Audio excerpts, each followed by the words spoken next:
तो पिछली वीडियो तक हमने एक्सरसाइज 10.2 के क्वेश्चन नंबर 9 तक सोल्व कर लिया है। आज हम कोशिश करेंगे कि इस एक्सरसाइज के बचे हुए चारों क्वेश्चन इसी वीडियो में फिनिश कर ले और वीडियो ज़्यादा लेंथी नहीं होती है तो, और अगर ज़्यादा लेंथ बढ़ती है तो बचे हुए क्वेश्चन को नेक्स्ट वीडियो में करने की ट्राई करेंगे। तो क्वेश्चन नंबर 10 से शुरू करें। Prove that the angle between the two tangent drawn from an external point to a circle is supplementary to the angle subtended by the line segment joining the point of contact at the center। थोड़ा समझने की कोशिश करें तो इसमें ऐसा बोला है कि अगर एक एक्सटर्नल पॉइंट से किसी सर्कल के ऊपर जो दो टेंजेंट बनते हैं उनके बीच का जो एंगल होता है, मतलब ये वाला एंगल, वो सप्लीमेंट्री होता है to the angle subtend by the line segment joining the point of contact at the centre. मतलब पॉइंट ऑफ कांटेक्ट से सेंटर तक जो लाइन जुड़ती है उनके बीच बनने वाला जो एंगल है उसके साथ में सप्लीमेंट्री होता है। ये हमें प्रूव करना है और दिया कुछ नहीं है, इसलिए हमको कुछ लेट करके मानना पड़ेगा। तो शुरू करें। लेट इस पॉइंट को मान लेते हैं P और इस पॉइंट ऑफ कांटेक्ट को AB, तो लिख लेते हैं AP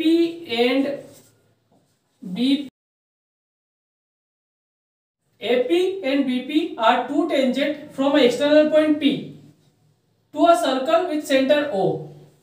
तो ये चीज हमने मान ली। अब हमें प्रूव जो करना है वो लिखे, तो हमको करना था प्रूव ये दोनों एंगल है वो सप्लीमेंट्री है एक दूसरे के साथ। मतलब अगर हम एंगल AOB और एंगल APB को प्लस करें तो आंसर आना चाहिए 180 डिग्री, और यही होता है सप्लीमेंट्री। जब दो एंगल का सम 180 डिग्री होता है तो वो सप्लीमेंट्री कहलाते हैं। तो प्रूफ स्टार्ट करें। काफी इजी प्रूफ है इसका। तो वी नो, अगर थ्योरम 10.1 का यूज करें, पूरी नहीं लिख रहा हूं, डायरेक्ट लिख रहा हूं, बाय थ्योरम 10.1, जो पॉइंट ऑफ कांटेक्ट से सेंटर तक लाइन मिलती है, मतलब ये रेडियस बनती है, वो राइट एंगल बनाती है टेंजेंट के ऊपर, मतलब परपेंडिकुलर होती है टेंजेंट पे। तो हम कह सकते हैं OA is perpendicular on AP, that means angle OAP equal to 90 degree. ऐसे ही एंड OB भी परपेंडिकुलर है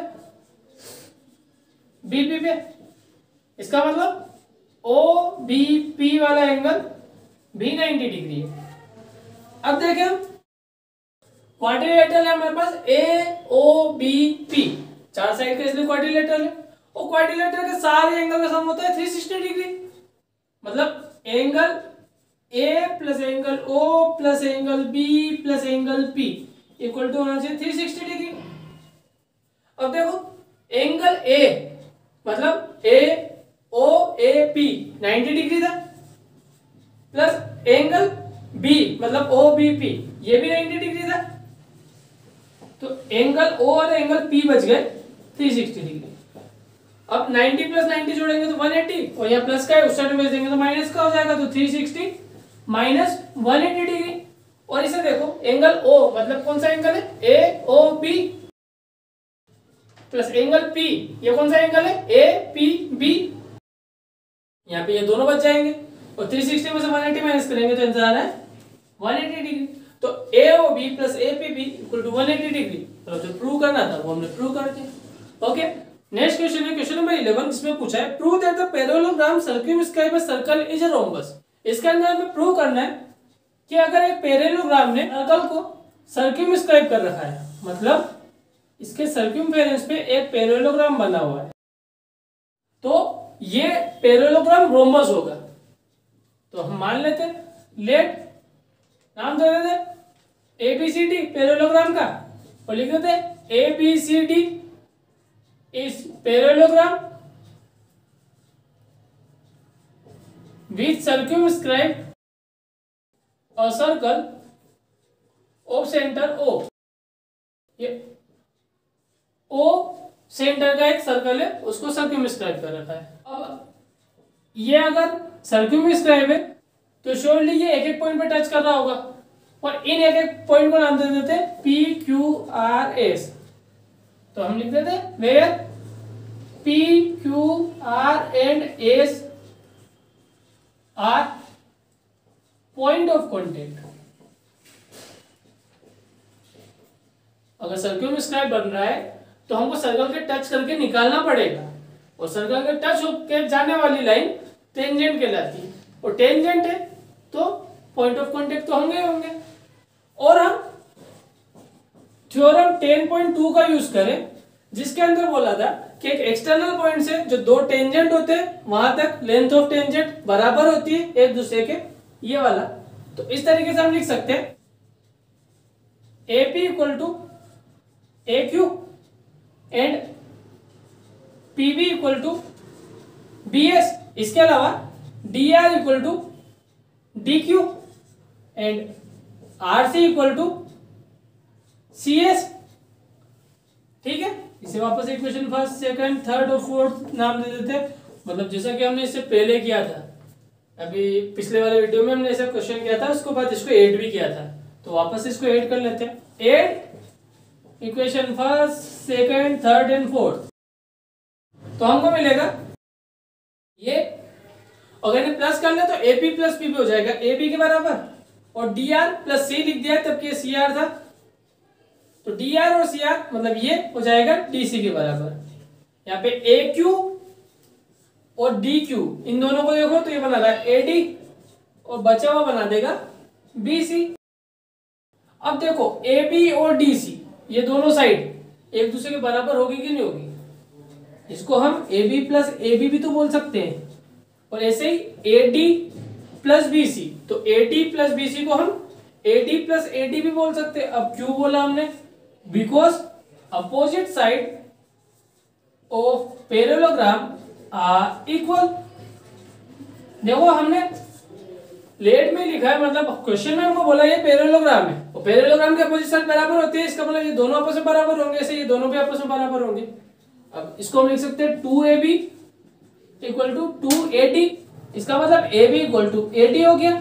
सो AB इक्वल टू, AB किसके बराबर है, DC के, और AB यहाँ पे पता पड़ा AD के बराबर है, इस AD के, और AD किसके बराबर है, BC के।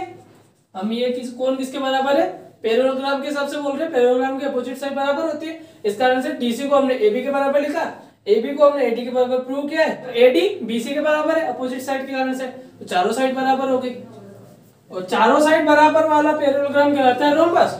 सो this parallelogram is rhombus. Okay, तो नेक्स्ट क्वेश्चन है question number 12। A triangle ABC is drawn to circumscribe a circle. तो एक ट्रायंगल है ABC, नाम दे देते हैं ABC, सर्क्यूमस्क्राइब है, इसका मतलब सर्कल के सर्कमफेरेंस पे एक ट्रायंगल बनाया है, और रेडियस 4 सेंटीमीटर, तो इसकी रेडियस हो जाएगी 4 centimetre, such that the segment BD and DC into which BC is divided by the point of contact D are the length of 8 centimetre and 6 centimetre. तो जो रेडियस है वो बता रखी है कि उसने ऐसे इस साइड BC को काटा है कि वो BD और DC दो सेगमेंट में कट गया, और इनकी लेंथ भी दे रखी है 6 सेंटीमीटर एंड 8 सेंटीमीटर, तो इनमें से एक को 6 और एक को 8 सेंटीमीटर बोल सकते हैं रेस्पेक्टिवली। और क्वेश्चन में BD का नाम पहले दिया है और 8 सेंटीमीटर पहले दिया, इसलिए ये हो जाएगा BD और ये हो जाएगा DC। Find side AB and AC, तो हमें AB साइड और AC बताना है, क्योंकि ये वाली साइड तो हमें पता है 8 प्लस 6 सेंटीमीटर की होगी, तो यहाँ हम लिख सकते हैं गिवन CD दिया है 6 सेंटीमीटर, BD दिया है 8 सेंटीमीटर, रेडियस दिए 4 सेंटीमीटर, अगर इसे पॉइंट O माने तो ये हो जाएगा OD, D दिया है point of contact, so CB हो जाएगी टेंजेंट इस सर्कल की। ऐसे ही एक और टेंजेंट हमें दिख रही है AC और एक और AB, तो सपोज करें इनको नाम दे देते हैं हम, एक को E और एक को F, और अगर इनको ज्वाइन करें E को O से और ऐसे F को O से, तो ये भी रेडियस होंगी, मतलब 4 सेंटीमीटर की। यहाँ पे हम चीजों को बढ़ा सकते हैं, D E and F are point of contact, so यहाँ लिख देते हैं CB CA and AB are tangents. इस तरीके से आप जो गिवन था वो सब कुछ लिख दिया और जो हमको मिला वो लिख दिया। अभी तक जो हमने पढ़ा है उसके थ्रू हम अब क्या निकाल सकते हैं, तो हम निकाल सकते हैं पहली चीज, अगर हम इसको सी से मिलाते हैं ओ को, ऐसे बी को ओ से मिलाते हैं, ऐसे ए को ओ से मिलाते हैं, तो ये तीनों साइड हम आसानी से निकाल सकते हैं कितनी होगी, ठीक है ना। जो हमने थ्योरम फर्स्ट पढ़ी थी 10.1, ये परपेंडिकुलर है और परपेंडिकुलर है तो वो हाइपोटेन्यूज हो जाएगी और उसकी वैल्यू तो आराम से निकाल सकते हैं हम। इन दोनों की ही निकाल सकते हैं, ये तीसरी निकालना थोड़ा सा मुश्किल है, ये दोनों तो निकल जाएगी। इसके अलावा हम कर सकते हैं इन दोनों को आपस में बराबर कर सकते हैं थ्योरम 10.2 के थ्रू। एक्सटर्नल पॉइंट से जो दो टेंजेंट डाली जाती है वो दोनों इक्वल होती है, तो ये वाली भी 6 सेंटीमीटर हो जाएगी और ये वाली 8 सेंटीमीटर हो जाएगी। तो ये वाली बात लिख देते हैं, जो थ्योरम है उसको लिखेंगे और उसके थ्रू कह सकते हैं हम C D equal to C E equal to 6 centimetre, B T equal to B F equal to 8 centimetre and A E और ए एफ ये दोनों भी इक्वल हो जाएंगे। तो इसको मान लेते हैं एक्स, लेट कर लेते, ये वाली साइड को एक्स माना तो ये भी एक्स हो जाएगी। अब नॉर्मली हम जो चीज कर सकते हैं वो ये है कि हम इस ट्रायंगल का एरिया निकाल सकते हैं, वो भी दो तरीके से हमको फॉर्मूला याद है।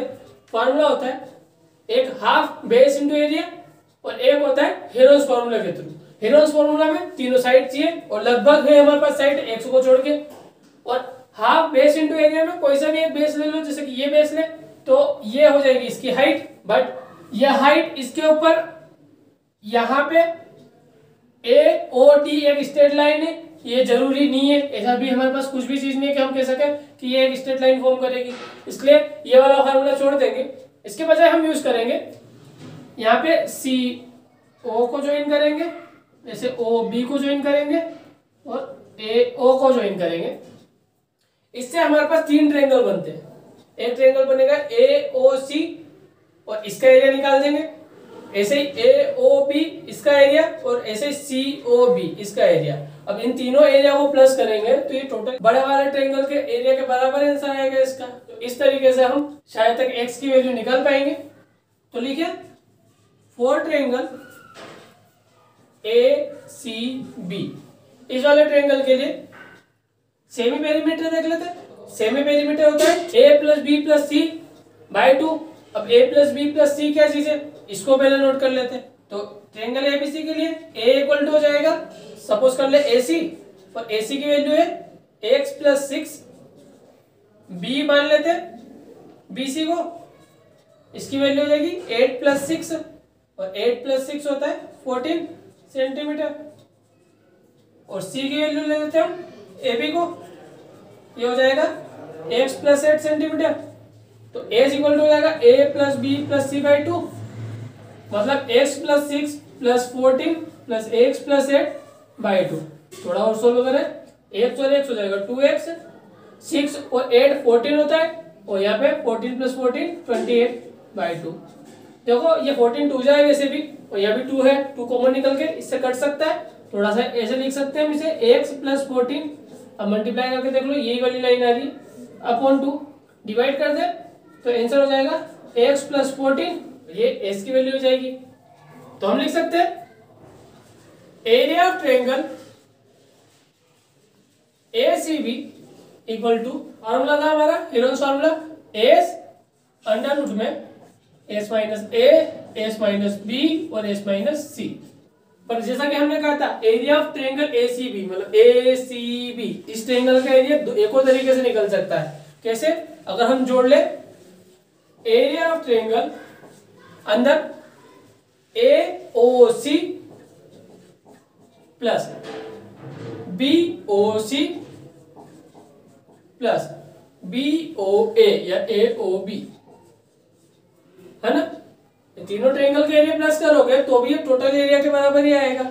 ये तीनों ट्रायंगल भी उतनी ही जगह घेर रहे जितना ये पूरा ट्रायंगल घेर रहा है जगह, इक्वल टू अंडर रूट में है एस, एस की वैल्यू थी x plus 14 bracket S minus है मतलब एक्स प्लस 14 माइनस ए कितना था, तो ए था एक्स प्लस 6, तो ये माइनस हो जाएगा और दोनों माइनस हो जाएंगे माइनस के साइन के कारण से। एस माइनस बी मतलब एक्स प्लस 14 माइनस बी कितना है 14, और एस माइनस सी मतलब एस था एक्स प्लस 14 माइनस हो रहा है सी मतलब एक्स प्लस 8, दोनों माइनस हो जाएंगे, माइनस एक्स माइनस 8। अब area of triangle AOC BOC और एओबी को देखो।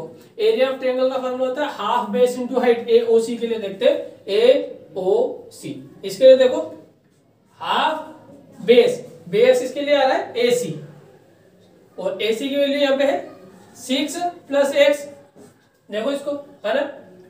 और हाइट, अब यहाँ पे एक चीज हमने जो अभी तक करी नहीं है वो हमको करनी चाहिए थी, ये 4 सेंटीमीटर यहाँ पे हाइट बनेगी। और क्यों बनेगी वो पता तो है हमको पर लिखा नहीं है, क्यों बनेगी, थ्योरम 10.1 से है ना। तो यहाँ पे हमको हाइट के फॉर्म में लिखेंगे हम 4 और यहाँ पे हमको कहीं पे शो करना है थ्योरम 10.1 के थ्रू ये सब हाइट हो जाएगी, ये हम ब्रैकेट में लिख देंगे। इसके बाद प्लस बीओसी, बीओसी इसमें बेस हो जाएगा 6 प्लस 8 14, हाइट हो जाएगी 4 प्लस एओबी और एओबी का बेस हो जाएगा एबी मतलब एक्स प्लस 8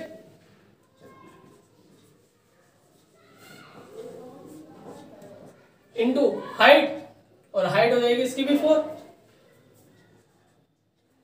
देखो ये तीनों पॉइंट ऑफ कांटेक्ट एक ही सर्कल के और रेडियस जो होती है वो परपेंडिकुलर होती है। और इसी बात को हम यहाँ पे ब्रैकेट में शो कर देंगे कि जो रेडियस होती है वो टेंजेंट के ऊपर परपेंडिकुलर होती है, इस कारण से वो यहाँ पे हाइट का काम कर रही है। ओके, इधर इसे सोल्व कर लेते हैं, x प्लस 14 ऐसे ही रख देते हैं। यहाँ x में से x माइनस हो जाएगा और 14 में 6 माइनस करेंगे तो 8 बचेगा। 14 में से 14 माइनस किया x बचा, 1 में से x गया 14 में से 8 गया तो 6 बचा। अब इसे पूरा सोल्व करते हैं। सबसे अच्छी बात जो है वो ये है हाफ और 4 दोनों कॉमन बाहर निकल जाएंगे। अब काटापीटी हो रही है, हर एक बार में काटापीटी कर देंगे, थोड़ा व्यवस्थित हो जाएगा। देखो सबके पास हाफ और 4 है तो यहाँ पे बचा 6 प्लस एक्स, यहाँ पे 14, यहाँ पे x प्लस 8। अब यहाँ रूट से बाहर निकालना थोड़ा भारी पड़ सकता है हमारे लिए, एक काम करेंगे दोनों तरफ स्क्वायर कर देंगे ताकि ये स्क्वायर से बाहर निकल जाएगा। अब यहाँ पे 2 से 4 को काट देते हैं, 2 बचेगा और यहाँ पे जो है उसे लिख लेते हैं 8 6 जा 48 और x का x। अब स्क्वायर कर लेते हैं, अगर बोथ साइड में स्क्वायर करें तो यहाँ का स्क्वायर रूट हट जाएगा, यहाँ पे इसका स्क्वायर करें तो 2 का स्क्वायर हो जाएगा 4, यहाँ पे हो जाएगा x plus x 2x plus 14 plus 6 20 plus 8 28 का स्क्वायर, यहाँ स्क्वायर रूट हट जाएगा तो स्क्वायर के कारण से तो यहाँ बचेगा x प्लस 14 इंटू 48x। अब ये 4 इस साइड में डिवाइड में भेज देते हैं और डिवाइड में जाने के बाद कटेगा, हो जाएगा 4 बन जा 4 और 4 2 जा मतलब 12x। अब इसको सोल्व कर लेते हैं। वैसे यहाँ पे भी कॉमन निकल सकता है अगर अपन चाहे तो, यहाँ से 2 कॉमन निकलेगा तो स्क्वायर के फॉर्म में 4 के फॉर्म में बाहर निकल जाएगा। यहाँ पे अगर 2 को कॉमन निकाले तो यह हो जाएगा x प्लस 14 और यहाँ पे होल स्क्वायर तो यहाँ 2 का स्क्वायर 4 हो जाएगा और हम इसे डायरेक्ट लिख रहे हैं 4 के फॉर्म में बाहर ताकि एक लाइन एक्स्ट्रा नहीं लिखने पड़े। 2 कॉमन निकला था, स्क्वायर हुआ तो 4 हो गया। अब 4 इस साइड में चला जाएगा और डिवाइड हो जाएगा, यहाँ 12x था 4 से अगर डिवाइड करें तो 4 3 जा 12। इसके बाद यहाँ पे x प्लस 14 है मल्टीप्लाई में और यहाँ पे उसी का स्क्वायर है तो अगर हम x प्लस 14 को इसके डिवाइड में ले जाए तो x प्लस 14 का स्क्वायर मतलब होता है x plus 14 into x plus 14 upon में x plus 14 equal to 3x।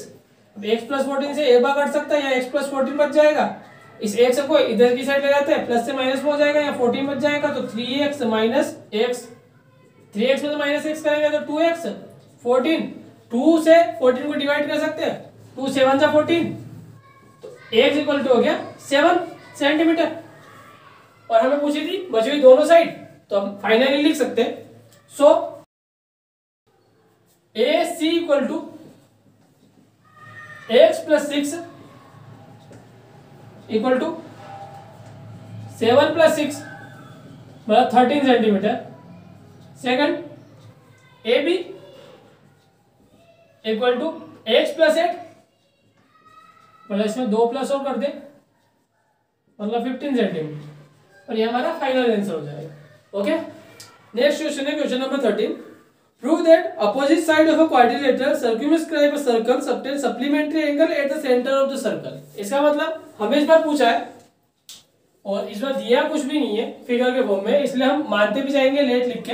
एक क्वाड्रिलेटरल जो सर्कल का सर्कमस्क्राइब है, इसका मतलब उसके सर्कमफेरेंस पे बना हुआ है, तो उसकी जो दो अपोजिट साइड है वो सेंटर पे सप्लीमेंट्री एंगल सबटेंड करती है। इसका मतलब एक साइड अगर हम ये ले तो इसका एंगल ये वाला और इस वाले का एंगल ये, अगर यहाँ पे सेंटर है तो ये दोनों का प्लस 180 डिग्री होना चाहिए, जो कि सप्लीमेंट्री एंगल कहलाता है। मतलब जब दो एंगल का सम 180 होता है तो लिख लेते हैं, late ABCD is a quadrilateral which is circumscribe a circle of center O। एक सेंटर O वाले सर्कल को सर्कमस्क्राइब कर दिए और नाम दिया हमने इस क्वाड्रिलेटरल का ABCD। वो क्वाड्रिलेटरल वर्ड है, इसका मतलब इनमें कोई स्पेशलिटी नहीं है, चारों साइड में कोई एक दूसरे के बराबर हो या अपोजिट एंगल बराबर हो, ऐसा कुछ भी नहीं दिया है। आगे हमें यहाँ पे जो प्रूव करना है, मतलब टू प्रूव, तो यहाँ पर कोई भी दो साइड के लिए देख सकते थे, या तो AD BC के लिए या AB और DC के लिए, जो कि अपोजिट साइड्स हो। तो हम यहाँ पे लिख सकते हैं जो अपोजिट साइड एंगल सबटेंड करते हैं सेंटर पे, मतलब एक ये AOB और एक DOC, इसका सम है 180 डिग्री, ये हमें बताना है। तो सबसे पहले इसमें करें हम कंस्ट्रक्शन।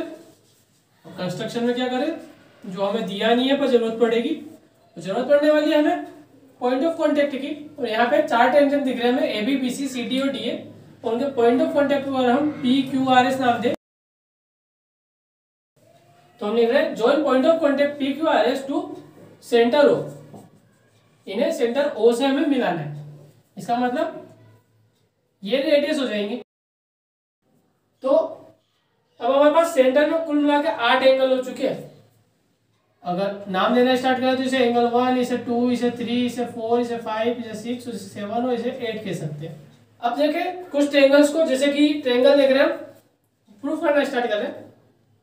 इन ट्रायंगल APO और इसके साथ में देख रहे हैं एंड ट्रायंगल ASO। तो इन दोनों ट्रायंगल को देखो, इससे पहले भी हम इसको कर चुके हैं, ये दोनों ट्रायंगल सिमिलर होंगे।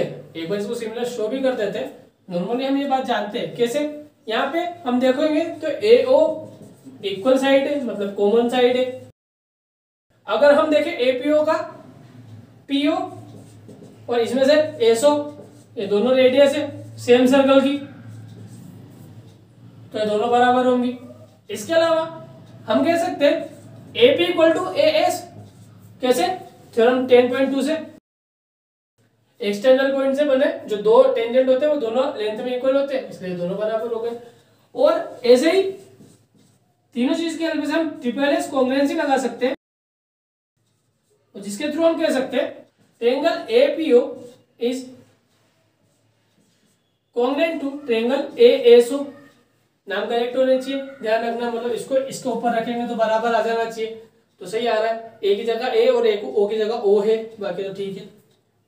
अब सेंटर एंगल के बारे में बात करनी थी, इसलिए CPCD का यूज करें। तो हम कह सकते हैं एंगल 1 इक्वल टू एंगल 8, और अगर पूरा नाम लिखना हो तो लिखेंगे angle AOP equal to AOS। ठीक है ना, क्योंकि हमने यहाँ पे शो नहीं किया है एंगल के नाम किस किस को दिए हमने, तो पूरा एंगल लिख लो। अब इसी तरीके से हम ये दो ट्रायंगल और ये दो ट्रायंगल में भी लगाए, मतलब 4 बार इसका यूज करना है, एक बार कर चुके हैं, 3 बार और। तो हम कह सकते हैं सेम तरीके से सिमिलरली हम कह सकते हैं एंगल 2 को एंगल 3 के बराबर एंड एंगल 4 को एंगल 5 के बराबर। कैसे कह पा रहे हैं हम, ये सेम तीनों रीजन के थ्रू, ये दोनों ट्रायंगल हो गए, ऐसे ये दोनों ट्रायंगल हो गए, ऐसे ये दोनों ट्रायंगल हो जाएंगे, तो 6 और 7 भी बराबर हो जाएंगे। इसे इक्वेशन फर्स्ट, इसे सेकंड, इसे थर्ड, इसे फोर्थ मान लें। अब नॉर्मली देखें जो सेंटर पे एंगल है,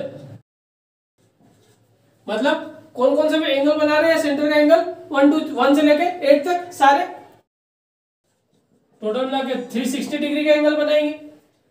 क्योंकि सेंटर पे सारे एंगल का सम होता है 360, या एक लाइन देख लो, ऊपर की साइड में 180 और नीचे साइड में भी 180, टोटल मिला के 360 होना चाहिए। अब इक्वेशन जो 4 लिखा है हमारे पास उसका यूज करें, तो हम ऐसी चीजों को हटा देंगे जिनको हमें बताना ही नहीं है क्वेश्चन में। हमें क्वेश्चन में ये वाला एंगल और ये वाले एंगल की जरूरत थी, तो हम 1, 2 और 5, 6 को रखेंगे, बाकी को हटा देंगे। एंगल 1 को रखा, 2 को रखा, 3, 4 की जगह छोड़ा, 5 को रखा और 6 को रखा। बचे हुए की जगह क्या लिख रहे हैं, इस इक्वेशन के थ्रू जो हमारे पास आंसर आया था एंगल 3 किसके बराबर था, 2 के, तो इसको भी हमने 2 लिख दिया, प्लस एंगल 4 5 के बराबर, इसे हम एंगल 5 लिख देते, प्लस अगला एंगल 7 6 के बराबर, इसे एंगल 6 लिख लेते, और लास्ट एंगल 8 जो कि 1 के बराबर है, तो इसे एंगल 1 लिख लेते हैं। ये हो जाएगा 360 डिग्री। तो अब देखो सब दो बार है, इसका मतलब अगर 2 कॉमन निकाल लूं तो angle 1 plus angle 2 plus angle 5 plus angle 6 equal to 360 degree. देखो यहाँ पे हर एक को 2 बार हमें मल्टीप्लाई में लिखते हैं, 2 इंटू एंगल 1, तो थोड़ा कंफ्यूजन होता है। एक बार 2 नंबर है और एक बार 1 उसका नाम है, इसलिए अब यहाँ 2 को इसमें डिवाइड में भेज देते हैं, तो 360 डिवाइड बाई 2 एंगल 1 और एंगल 2, ये देखो मिलके क्या बना रहे, ये बना रहे ए ओ बी, प्लस 5 और 6 मिलके क्या बना रहे, ये बना रहे सी ओ डी, और इधर सोल्व करेंगे तो आंसर आ रहा है 180 डिग्री। और यही हमसे क्वेश्चन में पूछा था, इन दोनों का सम हमें 180 बताना है, मतलब सप्लीमेंट्री, मतलब अपोजिट साइड से जो सेंटर पे एंगल बन रहे थे वो सप्लीमेंट्री होते हैं। ये बात प्रूव हो गई। ओके।